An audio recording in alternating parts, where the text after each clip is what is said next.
নির্বাচন পূর্ববর্তী সময়ে আমরা ব্যাপকভাবে প্রত্যেকেই ব্যাপক শ্রম সময় দিয়ে আমরা সংগঠনকে এগিয়ে নিয়ে গিয়েছি এবং প্রত্যেকটা দাঁড়ে দাঁড়ে প্রত্যেকটা মানুষের প্রাঙ্গণে গিয়ে মানুষকে আমরা দেশের স্বার্থ জনগণের স্বার্থ নিয়ে কথা বলেছি। মানুষ উপলব্ধি করেছে যে এই দেশে একজন যোগ্য নেতৃত্ব দরকার।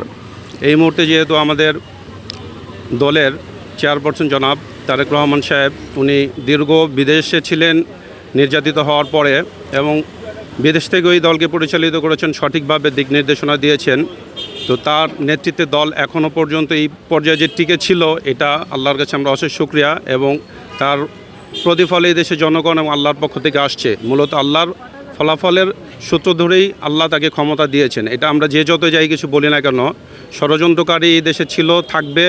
এবং আমরা ইতিপূর্বেও দেখেছি আমাদের জিয়াউর রহমান সাহেব উনি দেশের নেতৃত্ব এমন পর্যায়ে দিয়ে নিয়ে যাওয়ার উদ্দেশ্যে কাজ করেছিল, যার জন্য তার পিছনে শত্রু লেগেছে। সেই আদর্শকে ধারণ করে এই দল যারা মন থেকে ধারণ করেছে, তারা এই পর্যন্ত এই দলকে মনে প্রাণে ভালোবেসে কন্টিনিউ করে আসছে।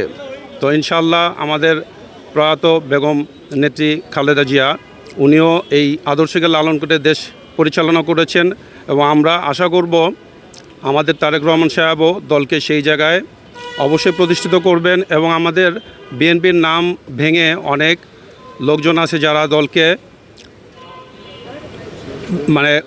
ভিন্নভাবে উপস্থাপন করার চেষ্টা করবে। আমাদের সতর্ক রাখতে হবে যে সেই ভিন্ন লোক বা ভিন্ন যারা ছাত্র রাজনীতি করে, ছাত্রলীগ বা অন্যান্য সংগঠনের সাথে জড়িত, তারা আজকে আমাদের সাথে এসে মিশবে আমাদের প্রতীক লাগিয়ে।